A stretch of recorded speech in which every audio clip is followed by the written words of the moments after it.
Le chef du gouvernement Sama Lukonde Kyenge a pris part ce samedi 30 octobre aux assises de travaux de la commission mixte au gouvernement et banque syndicale à Bouela-Ludji dans le Congo central. Depuis Rome, où il séjourne, le chef de l'État, Félix-Antoine Tshisekedi, participe au sommet du G20 qui prendra fin ce dimanche 31 octobre, lequel devrait aboutir à des solutions concrètes en termes d'aide aux pays en voie de développement, avec notamment un allègement de dettes publiques. Et puis la situation sociopolitique de la République démocratique du Congo était au centre des échanges entre le président de la République du Congo-Brazzaville, Denis Sassou, et le cardinal Fridolin Ambongo le vendredi 29 octobre 2021. Voilà tout pour les titres. Restez branchés pour le développement.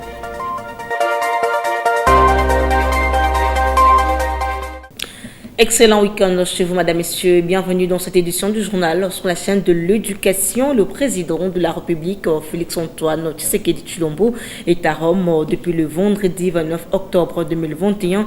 Ce dernier participe au sommet du G20 en sa qualité de président en exercice de l'Union africaine. Reportage. Rome, la ville éternelle, est depuis quelques jours le point de rencontre de dirigeants des pays les plus industrialisés du monde, réunis pour un sommet en présentiel pour échanger sur une thématique d'actualité. Pendant 2 jours, les décideurs du G20 vont orienter leurs discussions sur l'économie et la santé mondiale, le changement climatique et environnement ainsi que sur le développement durable. Ces 3 thématiques feront l'objet des 3 grandes sessions censées aboutir à des solutions concrètes, profitables à l'humanité et surtout aux pays en retard de développement. Au Palais des Congrès de Rome, tout a été aménagé pour permettre aux dirigeants du G20 et à la presse internationale de découvrir ces importantes assises en respectant les mesures contre la Covid-19. Parmi les décideurs attendus au sommet du G20 figure Félix-Antoine Tshisekedi Tshilombo, président de la République démocratique du Congo et président en exercice de l'Union africaine. Accompagné de la distinguée première dame Denise Nakero Tshisekedi, le chef de l'État congolais est arrivé ce vendredi à Rome par l'aéroport militaire de Ciampino. Devant ces pairs de pays les plus industrialisés, y compris l'Europe, le président Félix Tshisekedi devrait prendre la parole ce week-end au nom du continent africain. Le chef de l'État congolais va défendre la position de l'Afrique pour la relance de son économie durement affectée par les effets de la Covid-19 et surtout faire le plaidoyer pour un accès équitable aux vaccins. Comme il l'avait fait à Paris en mai de cette année, le porte-voix du continent noir va aussi plaider pour l'allègement de dettes de pays africains. Le sommet du G20 de Rome, qui s'ouvre ce samedi, restera historique en ce qu'il va aboutir à des engagements fermes et l'Afrique se rappellera longtemps de son président en exercice 2021. Je l'ai dit dans les titres, visite surprise du Premier ministre Sama Lukonde Kyenge ce samedi 30 octobre 2021 aux assises de travaux de la commission mixte gouvernement et banque syndicale qui se tiennent à Bouela-Ludji dans le Congo central. Le chef du gouvernement a profité de féliciter ce dernier. Suivez-le. Message d'abord de remerciement pour votre présence à tous ici, qui êtes venus de tous les coins de la République, pour montrer l'intérêt de voir le secteur marché bien évoluer. Et aussi, bien sûr, pour porter ce message de félicitations face à cette attitude responsable, patriotique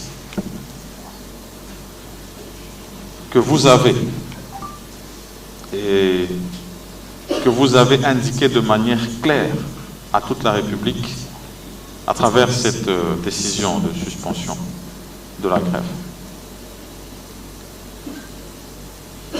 Devoir de venir ici pour répondre, comme je l'ai dit, à une instruction de son Excellence, Monsieur le Président de la République, mais devoir personnel de m'arrêter pour non seulement saluer les travaux qui se font, mais encourager à ce que nous puissions avoir un aboutissement heureux. Je vais m'arrêter là, simplement en rappelant le fil conducteur de ce message, l'instruction de son Excellence Monsieur le Président de la République, Félix Antoine Tshisekedi Tshilombo, chef de l'État. Les missions données au gouvernement que je dirige, particulièrement avec la priorité dans le secteur de l'enseignement et la gratuité de l'enseignement. Le rappel de l'importance du secteur pour garantir le développement de ce pays. La responsabilité personnelle en tant que produit du système éducatif congolais. Et le vœu de voir ce lieu où tous les regards de la République, de tous ses parents sont tournés, avec le désir de voir leurs enfants étudier en toute quiétude, de voir les choses évoluer dans le bon sens, dans un secteur qui se veut complètement apolitique. Puisque nous parlons de lui, le Premier ministre Sama Lukonde Kyenge a présidé la 26e réunion du Conseil des ministres le vendredi 29 octobre 2021. Suivant un extrait du compte rendu avec Catherine Katungu, ministre de la Culture, des Arts et du Patrimoine. Son Excellence, Monsieur le Premier ministre, chef du gouvernement, Jean-Michel Sama Lukonde Kyenge, a présidé la 26e réunion du Conseil des ministres du gouvernement de la République ce vendredi 29 octobre 2021 par visioconférence. 5 points étaient inscrits à l'ordre du jour, à savoir 1. Communication de son Excellence, Monsieur le Premier ministre, chef du gouvernement. 2. Point d'information. 3. Approbation d'un relevé de décisions du Conseil des ministres. 4. Examen et adoption des dossiers. 5. Examen et adoption des textes. Point 1. Communication du Premier ministre. La communication du Premier ministre, chef du gouvernement, a porté essentiellement sur 5 points, à savoir de la poursuite du dialogue social entre le gouvernement et les bancs syndicaux. Le Premier ministre a salué la poursuite de ce dialogue entre le gouvernement et l'intersyndicale de l'administration publique, INAP, d'une part, et celui entre le gouvernement et les différents bancs syndicaux de l'enseignement primaire, secondaire et technique, d'autre part. Les travaux se déroulent respectivement à Bibwa, à Kinshasa, et à Mboué-la Lodge, au Congo central. Le chef du gouvernement a réaffirmé la détermination du gouvernement de toujours privilégier le dialogue social afin que le problème des agents et fonctionnaires de l'État y trouve des solutions appropriées, notamment pour une année scolaire apaisée. Toujours au Conseil des ministres, le vice-gouverneur de la Banque centrale du Congo a indiqué que la conjoncture économique reste marquée par un rebond de l'activité soutenue par la reprise de la demande mondiale. Le vice-gouverneur de la Banque centrale du Congo a indiqué que la conjoncture économique reste marquée par un rebond de l'activité soutenue par la reprise de la demande mondiale. Les cours mondiaux des principaux produits d'exportation de la République démocratique du Congo sont restés globalement favorables. Le marché de biens et services est demeuré stable avec un cumul annuel de l'inflation de 3,69% à la 3e semaine du mois d'octobre 2021, alors que c'est situé autour de 14% à la période correspondante en 2020. La bonne coordination des politiques budgétaires et monétaires a consolidé la stabilité du marché des changes. Au 22 octobre, le franc congolais n'a connu un cumul qu'une dépréciation de 1,31% à l'indicatif et de 0,95% au parallèle à la période correspondante en 2020. Le vice-gouverneur a recommandé le maintien de la coordination des politiques budgétaires et monétaires, la mise en application continue du pacte de stabilité, le suivi rapproché des facteurs de liquidité et la mise en œuvre des réformes retenues dans le cadre du programme avec le FMI. Le Conseil des ministres a pris acte de ces rapports. Et dans les restes de l'actualité, la nouvelle équipe de la Commission électorale nationale indépendante dirigée par Denis Kadima Kazadi a officiellement pris le commande le vendredi 29 octobre 2021 à Kinshasa, ce à l'issue de la cérémonie de remise aux reprises avec l'ancienne équipe conduite par Corneille Nangaa. Reportage de Ginelle Besson. Les nouveaux présidents de la Commission électorale nationale indépendante, CENI, Denis Kadima, a pris officiellement ses fonctions ce vendredi 29 octobre en marge d'une cérémonie officielle tenue à la salle AB Apollinaire Malou aux installations de la centrale électorale dans la commune de la Gombe. Corneille Nangaa, président sortant de la CENI, a souhaité la bienvenue et un mandat fructueux à la nouvelle équipe. Aujourd'hui, ce qui a dit, c'est souhaiter la bienvenue à la nouvelle équipe qui est dirigée par M. Denis Kadima Kazadi, en vous souhaitant vraiment fructueux mandat. Que le Dieu Tout-Puissant vous donne la sagesse pour vous mener à bon port cette mission exaltante au service de la nation. Les mêmes vœux, les mêmes souhaits s'adressent à toute votre équipe qui vous accompagne, ainsi qu'à ceux qui viendront vous joindre à vous. Nous restons à la réserve de la République, bien sûr, au cas où vous aurez besoin de tel ou tel autre conseil. Mon équipe et moi-même, nous restons disponibles pour la République. Que Dieu bénisse la Commission électorale nationale indépendante. Je vous remercie. Après la signature du procès-verbal, ça n'est suivi la dite cérémonie de la remise et reprise. Place. Il fait quoi ça?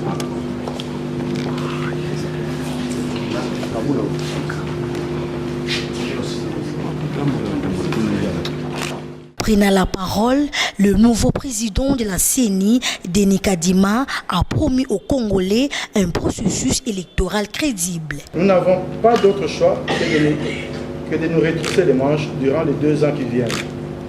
Mes collègues et moi-même sommes déterminés à travailler pour donner au pays des scrutins crédibles dans les délais constitutionnels. Pour arriver à de telles élections, la CENI doit continuer à investir principalement dans ses ressources humaines, qui du reste constituent la pierre angulaire de cet édifice institutionnel. Au nom de la nouvelle équipe de la CENI et au mien propre, je voudrais une fois de plus, comme je l'ai fait à Béatrice Hôtel, féliciter le président Corneille Nangaa, son équipe ainsi que tout le personnel de la CENI pour le travail accompli et leur expérience et l'œuvre considérable sur lesquels nous allons bâtir.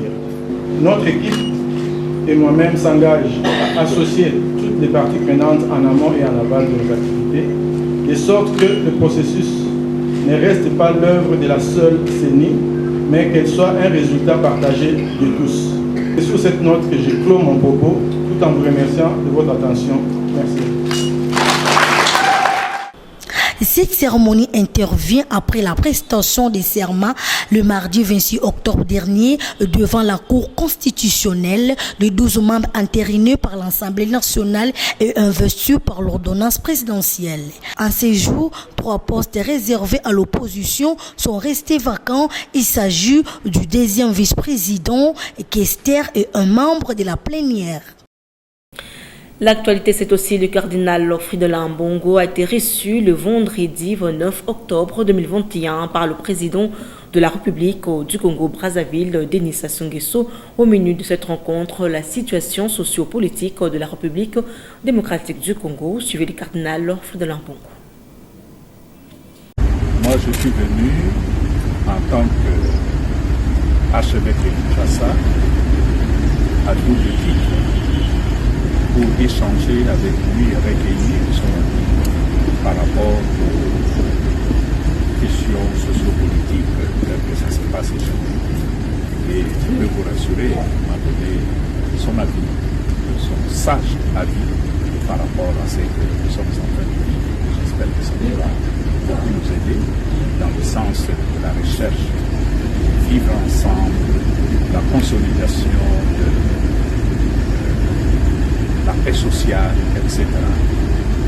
Mais en même temps, je suis aussi archevêque de Kinshasa, je suis cardinal de la Sainte Église catholique. C'est aussi l'occasion pour moi d'échanger avec un chef d'État sur la situation de l'Église, que ce soit l'Église du côté de Congo-Kinshasa ou ce côté-ci. Pour moi, ça fait partie un peu de ma responsabilité d'échanger et voir dans quelle mesure nous pouvons collaborer ensemble pour le grand bien de notre pays. Son éminence, l'actualité en RDC, c'est aussi l'investiture du président de la CENI. L'Église catholique est partie prenante de ce processus. Quel est votre commentaire par rapport à ce processus? Notre position est très claire. Notre avis était contre le choix de celui qui a été investi par l'Assemblée nationale et confirmé par le président de la République. Nous, l'Église catholique, l'Église protestante, qui constitue quand même plus de 90% de la population de la République démocratique du Congo, nous avons dit au président Félix Tshisekedi que ce n'est pas un bon choix. Revenons sur cette information, le Premier ministre Sama Lukonde Kyenge a fait le jeudi 28 octobre dernier le point sur la participation de la République démocratique du Congo à la COP26 en tant que pays solution au réchauffement climatique. Suivez son allocution. La République démocratique du Congo est aussi un réservoir d'eau douce, doté de 10% des réserves au niveau mondial et 52% au niveau de l'Afrique. En outre, le pays a un potentiel photovoltaïque estimé à environ 70 000 MW. Grâce à son exposition naturelle sous la ligne de l'équateur qui coupe la République démocratique du Congo en deux, et en fait un immense gisement solaire. Mesdames et messieurs, en cette période de transition écologique, où tous les efforts de l'humanité doivent être conjugués pour contenir la température moyenne de la planète, la République démocratique du Congo est incontestablement le pays solution au changement climatique. Le sous-sol congolais regorge d'importantes réserves. On en a parlé tout à l'heure dans la vidéo, le cobalt, la colombo-tantalite, le germanium, le lithium et tant d'autres minéraux verts indispensables à la transition écologique actuelle et sans lesquels il sera difficile de contenir l'augmentation de la température mondiale à 1,5 degré Celsius. Mesdames et messieurs, en tant que propriétaire et gardienne du potentiel environnemental recherché mondialement et qui est énuméré ci-dessus, pour faire face aux enjeux du réchauffement climatique, la République démocratique du Congo va présenter à ses assises ses ressources naturelles et leur importance pour l'humanité. Et se fera l'honneur de présenter son potentiel touristique découlant de cette diversité de sites naturels et des aires protégées. Au regard de ce qui précède, la République démocratique du Congo devra bénéficier de l'accompagnement du monde entier pour sauvegarder ce riche patrimoine et garantir à sa population le droit de jouir de toutes ses potentialités environnementales, notamment par l'accès au fonds climat. La République démocratique du Congo milite donc pour une compensation équitable Ceci est justifié par des sacrifices et abnégations que les Congolais et Congolaises sont en train de consentir pour la préservation et la gestion durable de ces ressources naturelles, revêtues dorénavant d'un intérêt planétaire.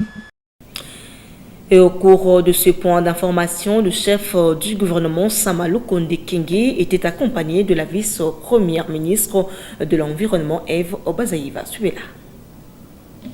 Nous sommes en train de prendre des mesures, des encadrements, les mesures plus contraignantes, plus coercitives pour les besoins de la gestion responsable et durable de nos forêts, notamment la loi de programmation, le zonage et aussi la révision de tous les contrats des concessions, que ce soit les concessions de conservation ou les concessions d'exploitation. Et vous n'êtes pas sans savoir que nous avons déjà pris la décision de suspendre tout ce qu'il y a comme contrat acquis de manière illégale. Et lorsque nous allons terminer cet inventaire des révisions des contrats, s'il faut que le gouvernement puisse retirer les contrats à certains, nous les ferons sans hésiter, parce que depuis les 5 2021, nous sommes entrés dans ce que nous appelons la décennie de restauration des écosystèmes et nous devons prendre toutes les mesures nécessaires pour restaurer nos écosystèmes. Merci. Non, et vous dites prêt.